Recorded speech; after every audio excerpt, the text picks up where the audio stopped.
esse mês tudo aquilo que será dedicado a Nossa Senhora, a Maria Santíssima, né? E a humildade dela de maneira especial. Então, o tema da minha pregação hoje, vou ver aqui que eu não sei de cabeça.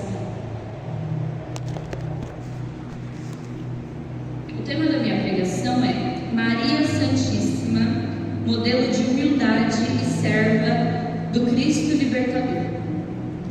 E eu queria começar perguntando, para a gente falar o que é humildade, antes falar o que não é humildade. O que não é humildade? Uma frase, gente, eu não quero muito discurso. Uma frase, o que não é humildade? Verdade. Vai, minha amiga, aquela pessoa que fala. Desumildade. Soberba. Soberba. O que mais?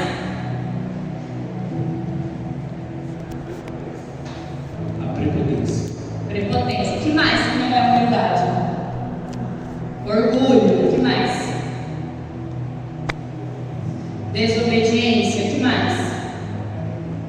Oi, Helena? Avareza? Não entendi. Avareza. Enquanto eu rezava e preparava essa pregação, o Senhor me inspirava a começar dizendo aquilo que não é humildade, né? E eu anotei algumas coisas.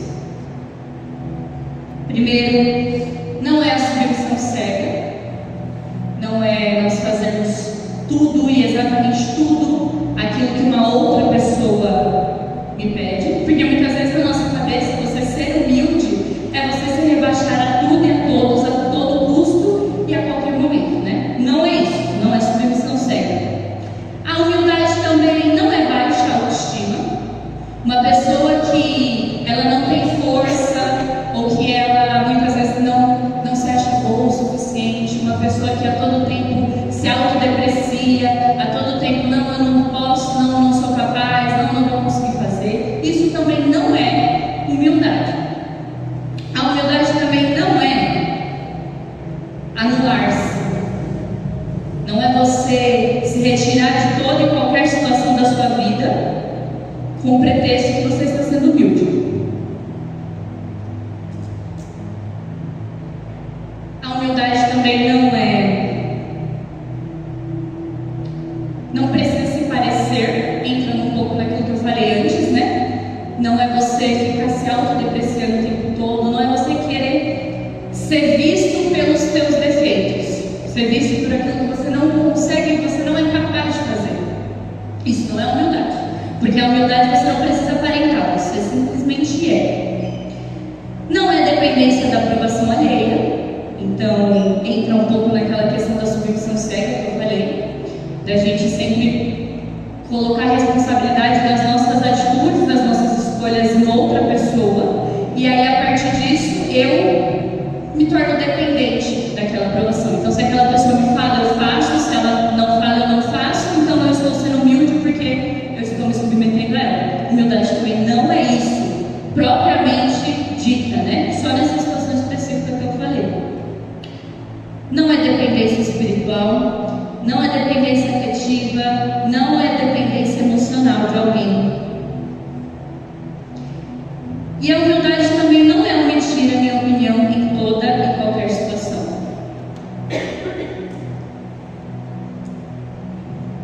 E dito isso, muitas coisas, pelo menos enquanto eu pensava, enquanto eu refletia e estudava sobre a virtude da humildade, ficava na minha cabeça, né? Porque na minha cabeça, de uma certa forma, foi construído que a humildade, ela é exatamente tudo isso aqui que eu falei, né? E ela é essas atitudes, né? E na verdade, a humildade, ela primeiro precisa ser gerada em nós a partir do momento que a gente reconhece a nossa própria incapacidade.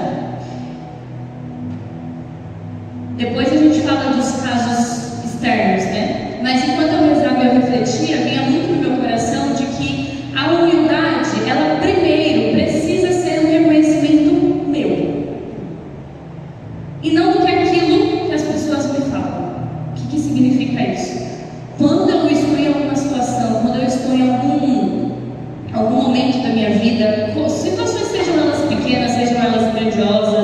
decisões importantes, e eu vejo que eu falhei, ou eu vejo a minha própria maldade, ou eu vejo o meu próprio pecado, eu faço uma experiência com aquilo que eu sou.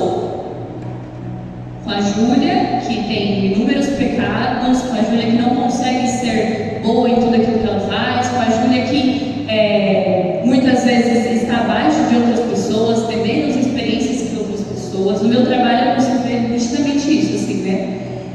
As pessoas são muito mais velhas que eu. Tem pessoas na minha escola que de idade, da minha idade, elas têm de casa da escola. Então, assim, é uma vida na minha frente, né? E quando a gente faz a experiência com a nossa própria miséria, quando a gente toca na nossa própria miséria, nós temos dois caminhos, né? Ou a gente tem o caminho da autodepreciação, de um cristão de baixa autoestima, né? De um cristão que está, não, eu sou ruim mesmo, eu sou pecador mesmo, e vou morrer assim mesmo, o famoso Gabriela. Ou eu posso tentar trilhar um caminho de humildade. E quando eu digo isso, não é um momento específico da nossa vida que eu tomo essa consciência. Na verdade, a consciência da nossa própria iniquidade, da nossa própria incapacidade, não só dos nossos pecados, mas também da nossa fraqueza humana, daquilo que não é pecado, é só fragilidade nossa mesmo. Eu posso escolher trilhar este caminho de humildade e tentar lutar e mudar aquilo que é necessário, aquilo que dá para ser mudado, ou eu posso cair nessa autodepreciação. Depois disso,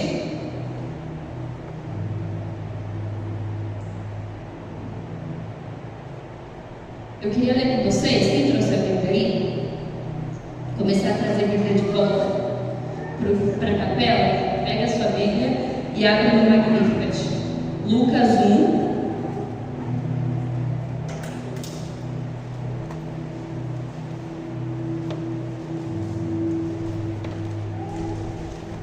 Lucas 1, 46. O Cântico de Maria.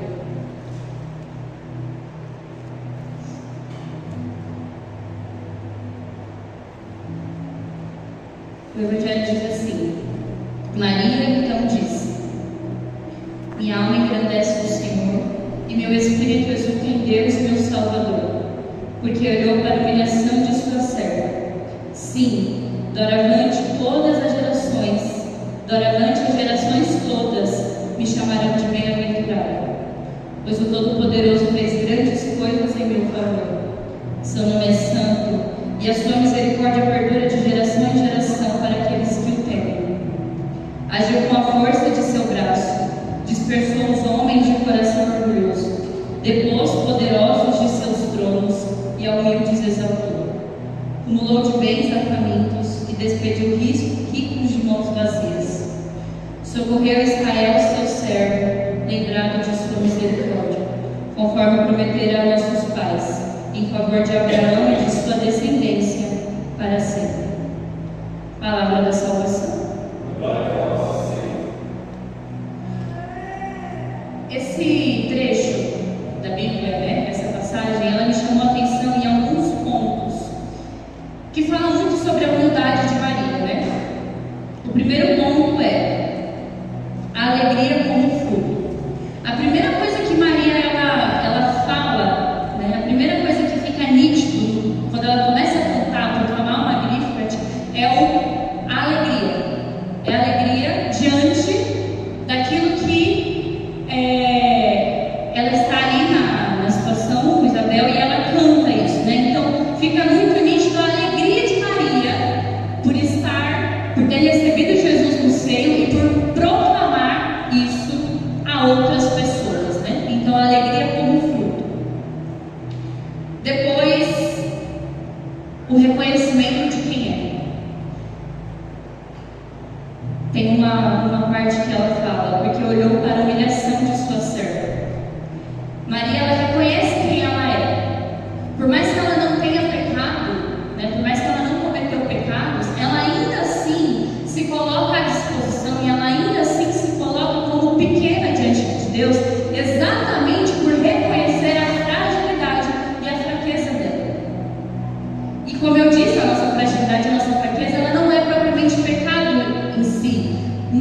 que ela não pensou nas possibilidades, nas situações, ela não pensou no abandono, ela não pensou.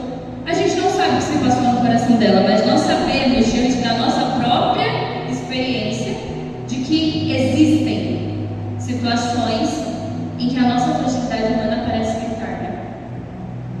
Depois ela denuncia aqueles que não são.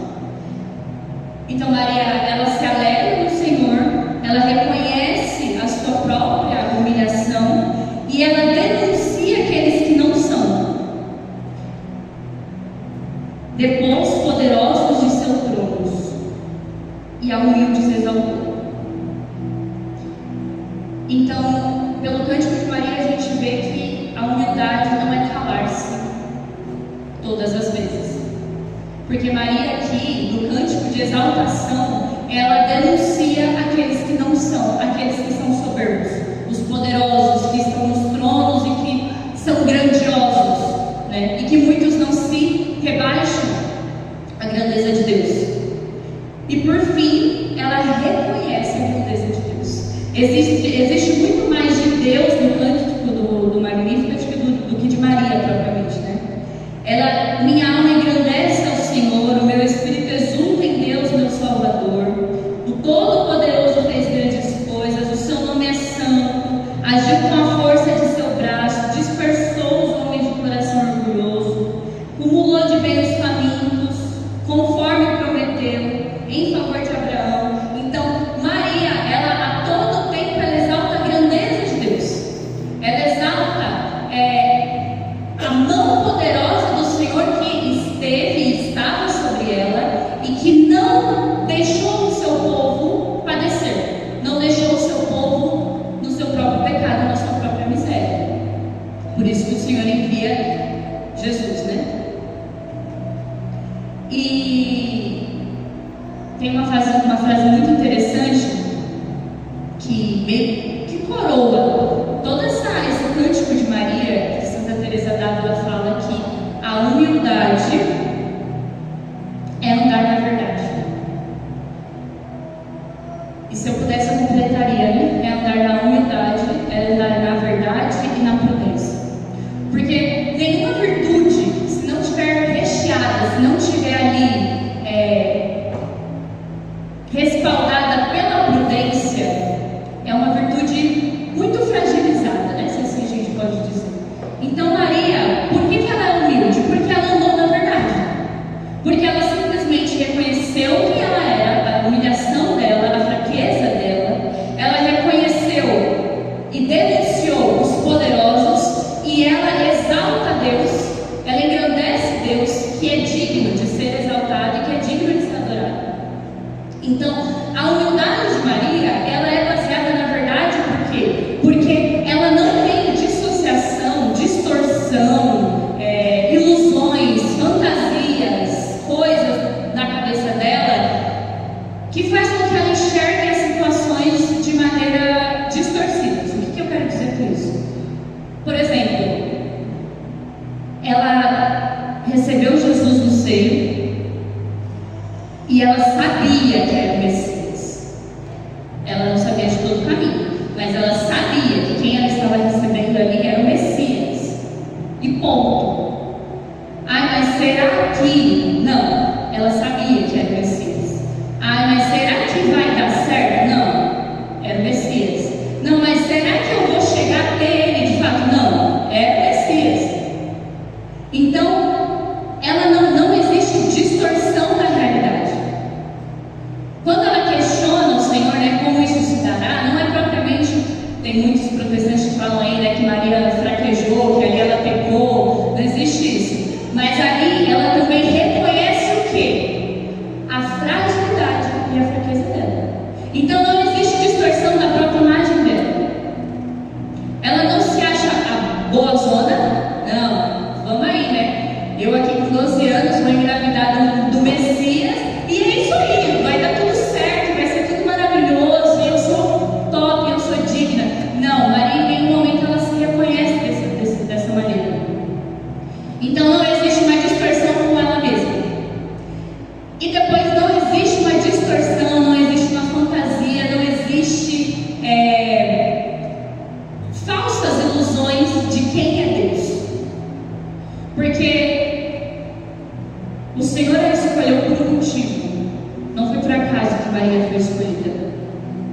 Desde muito nova, desde muito pequena, ela sempre foi temente a Deus.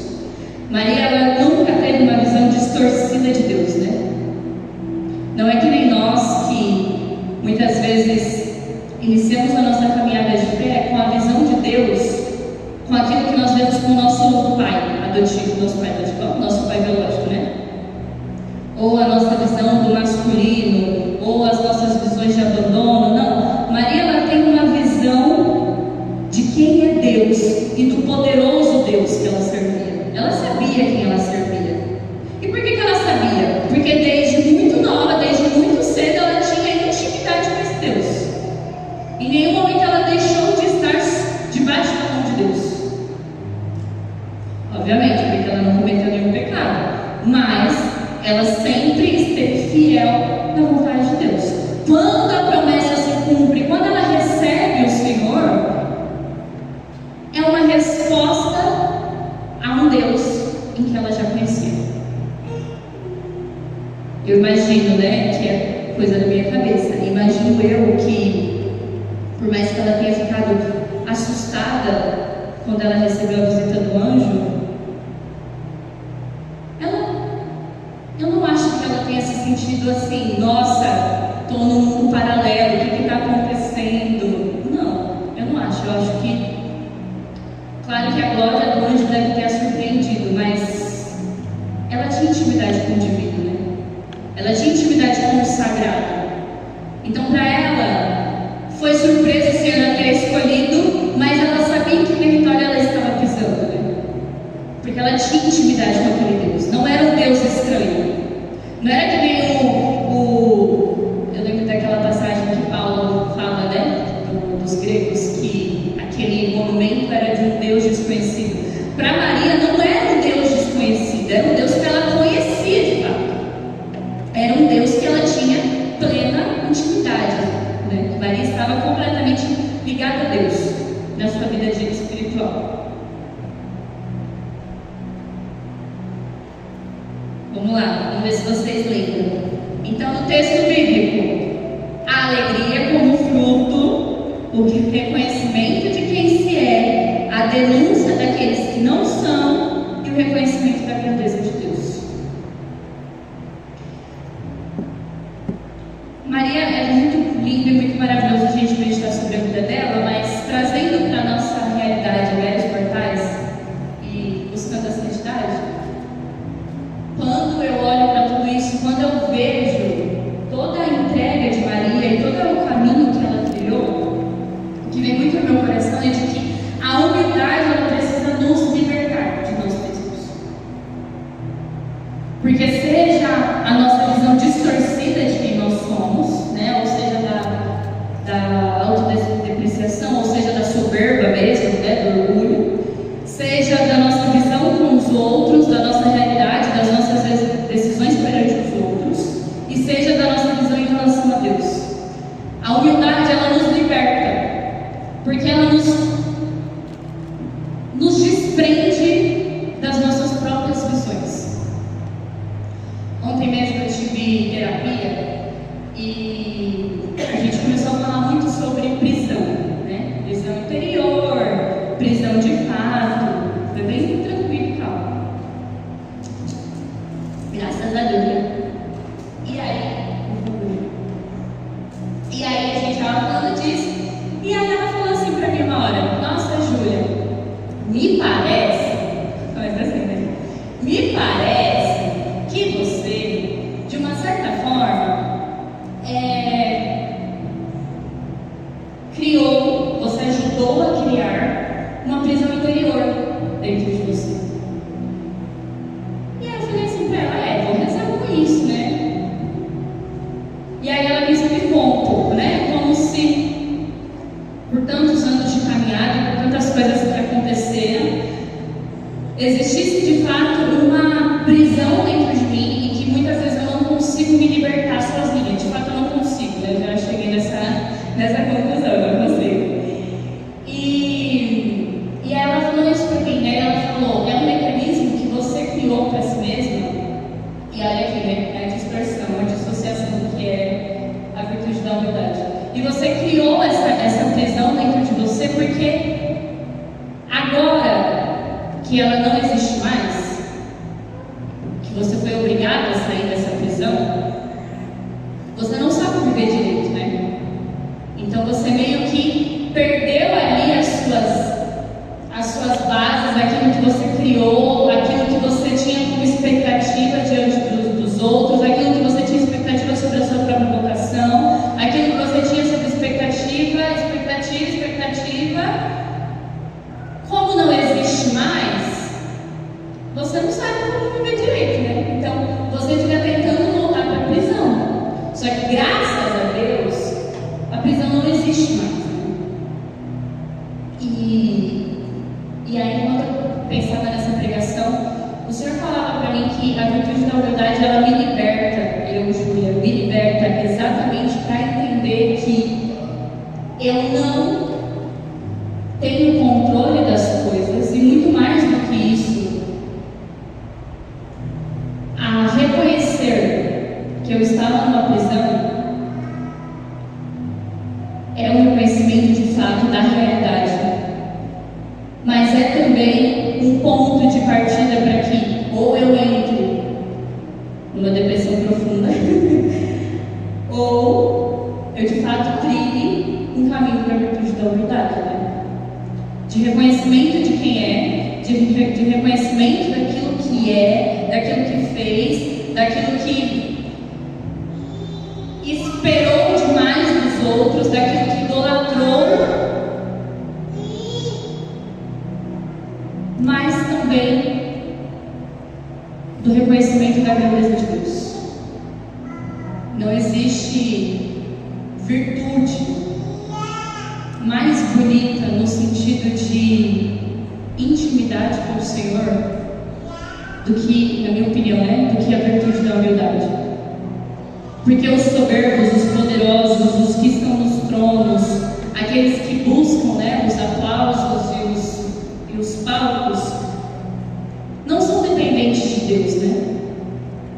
E chega um momento, pelo menos eu, né, tenho feito essa experiência de que chega em um momento da nossa vida com Deus e a gente vê que a gente não tem mais nada a não ser Ele.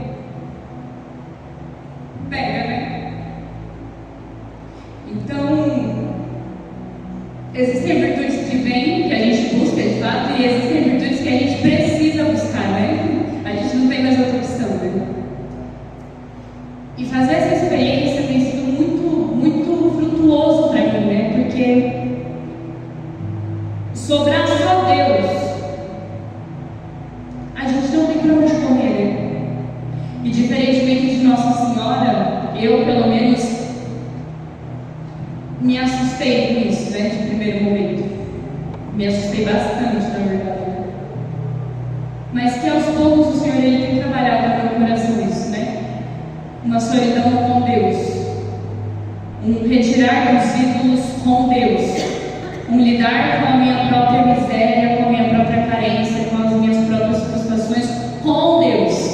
Maria, ela não busca fazer a vontade de Deus sem Deus, porque é isso que os soberbos, e quando a gente está muito tempo dentro da igreja, a gente muitas vezes tenta fazer, né? A gente está na nossa vida, a gente está caminhando, mas eu estou fazendo aqui a vontade de Deus, mas eu quero fazer sem Deus, então eu vou indo pelas minhas próprias forças, eu vou dando corda, né? Mas chega uma hora que a gente se enforca com a nossa própria corda, e aí não tem mais o que fazer, porque ou é com Deus, ou é com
segurança para Maria é a voz do próprio Deus.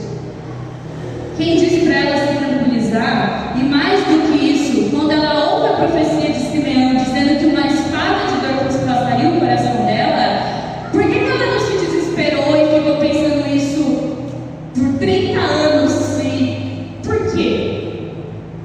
Porque ela sabia em quem ela tinha colocado a confiança dela.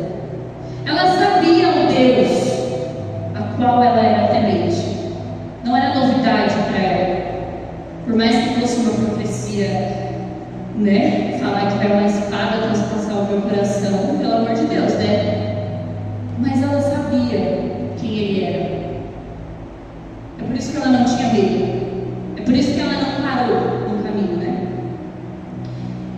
E aqui entra, falando da humildade, agora eu já entrei nessa questão da dependência, então não tem como nós sermos humildes sem dependermos de Deus. E olha que bonito, né? Maria, quando ela canta o Magnificat e quando ela faz essa experiência com a fragilidade dela, da denúncia dos poderosos, das pessoas que não são, do reconhecimento da grandeza de Deus, a humildade faz com que ela cumpra o chamado dela com excelência. A todo tempo, Maria, ela cumpre a vontade de Deus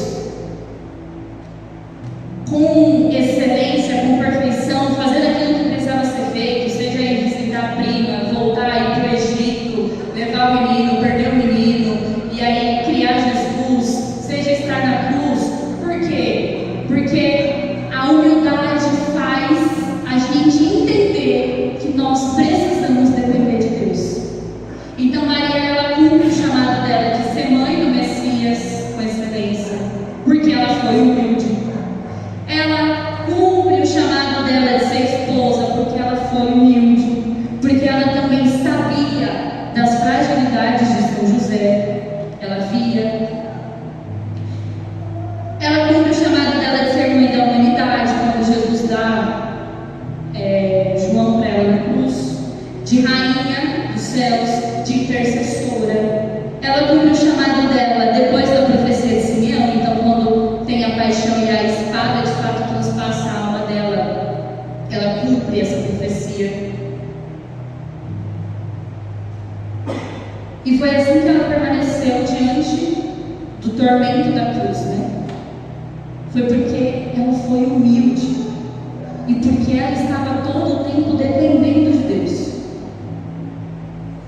E aí, para a gente já ir finalizando, a outra parte do tema da pregação é Maria, a serva do Cristo libertador. Quando a gente reconhece, quando a gente entende que nós precisamos ter um coração humilde, a gente entende mais um pouco de que servir não pode se tornar um peso, né? Que servir não pode se tornar nem eu que faço muito coisas religiosas maravilhosas, e também não pode se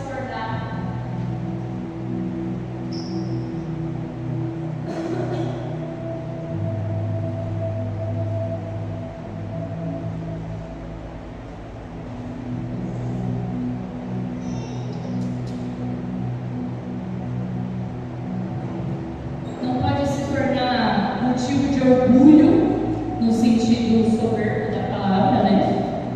Para nós, o servir, mas também não pode se tornar qualquer coisa, né?